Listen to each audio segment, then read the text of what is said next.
বুড়ুর কথা। বন্ধুরা, বুড়ুর কথার ৮০তম পর্বে তোমরারে স্বাগত। সামনেই আইতেছে শ্রীকৃষ্ণের জন্মাষ্টমী উৎসব। হিন্দু পঞ্জিকা অনুযায়ী সৌরভাদ্র মাসের কৃষ্ণপক্ষের অষ্টমী তিথিতে যখন রোহিণী নক্ষত্রের প্রাধান্য ঘটে তখন জন্মাষ্টমী উৎসব পালিত হয়। বন্ধুরা, আজকের পর্বে জাইনা নেমু এই উৎসবটা কেন ২ দিন পালন করা হয়, ভারতবর্ষের কোন কোন রাজ্যে কিভাবে এই উৎসব পালন করা হয়, তাছাড়া বাড়িঘরে সাধারণ মানুষ কোন কোন নিয়মের মাধ্যমে জন্মাষ্টমী উৎসব পালন করে। প্রশ্নগুলির উত্তর জানার আগে আমার চ্যানেলটারে তোমরা সাবস্ক্রাইব করে নাও। আশা করি সমস্ত তথ্য জানতে ভিডিওটার শেষ পর্যন্ত তোমরা আমার সঙ্গে থাকবা। হিন্দু ধর্মাবলম্বী বিশেষত বৈষ্ণবদের কাছে জন্মাষ্টমী একটা গুরুত্বপূর্ণ উৎসব। চলো জাইনা নেই ভারতবর্ষের কোন কোন রাজ্যে কিভাবে এই উৎসব পালন করা হয়।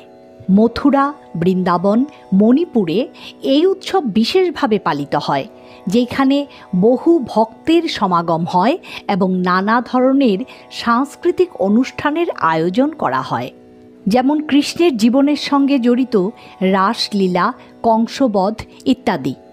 অন্যদিকে দহিহান্ডি প্রথায় কৃষ্ণের দুষ্টু স্বভাবরে দেখানো হয়, যেখানে কয়েকজন শিশু মিল্লা মানব পিরামিড বানাইয়া উচ্চস্থানে বাইন্ধা রাখা মাখনের হাড়ি ভাঙতে চেষ্টা করে।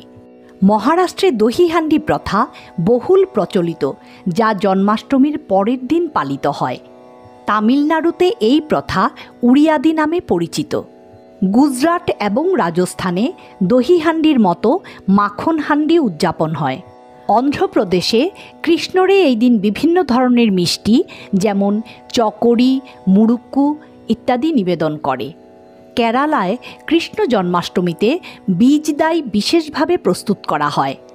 মণিপুরে জন্মাষ্টমীতে মণিপুরী নৃত্যশৈলীতে রাসলীলা উদযাপিত হয়। পূর্বাঞ্চলীয় রাজ্য উড়িষ্যায় বিশেষভাবে পুরীতে এবং পশ্চিমবঙ্গের নবদ্বীপে এই উৎসবরে শ্রীকৃষ্ণ জয়ন্তী বা শ্রী জয়ন্তী নামেও ডাকা হয়। জন্মাষ্টমী কেন ২ দিন ধইরা পালিত হয়? ভগবান শ্রীকৃষ্ণের জন্ম হইছিল কৃষ্ণপক্ষের অষ্টমী তিথিতে মধ্যরাত্রে।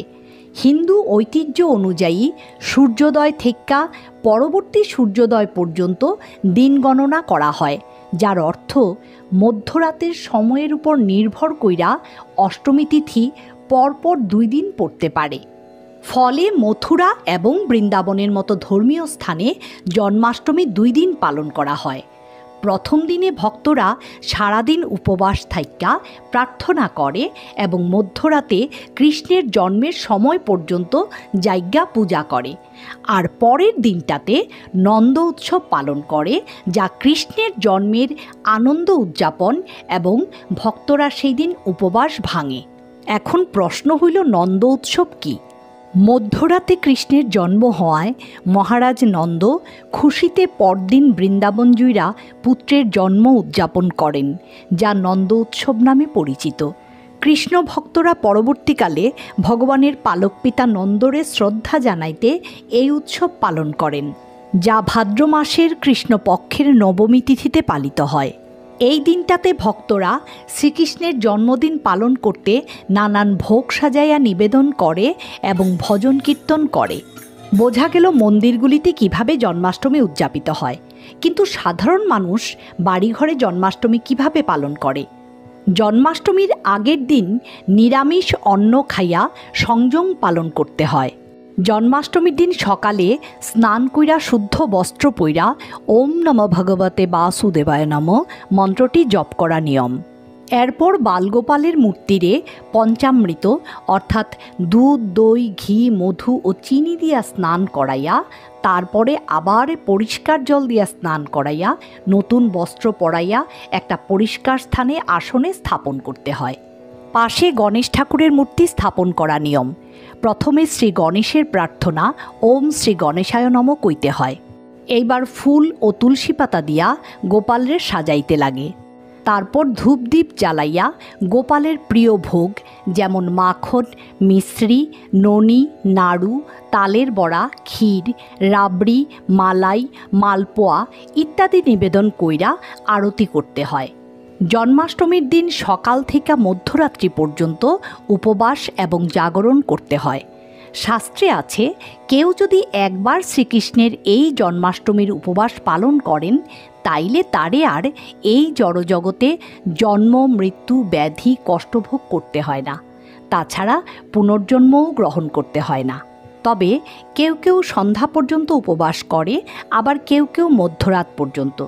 যারা সম্পূর্ণ উপবাস করতে পারেন না তারা ফল বা দুধ জাতীয় খাবার গ্রহণ করতে পারে। মধ্যরাতে কৃষ্ণের জন্মতিথি উপলক্ষে বিশেষ পূজা ও আরতি করা হয়। অনেকে এই দিন ভাগবত পুরাণ থেকে শ্রীকৃষ্ণের জন্মকাহিনী পাঠ করেন। বন্ধুরা, এই ছিল জন্মাষ্টমীতে পূজার নিয়ম। আজকের মতো বুড়ুর কথা এইখানেই শেষ করতাছি। দেখা হইব পরবর্তী পর্বে।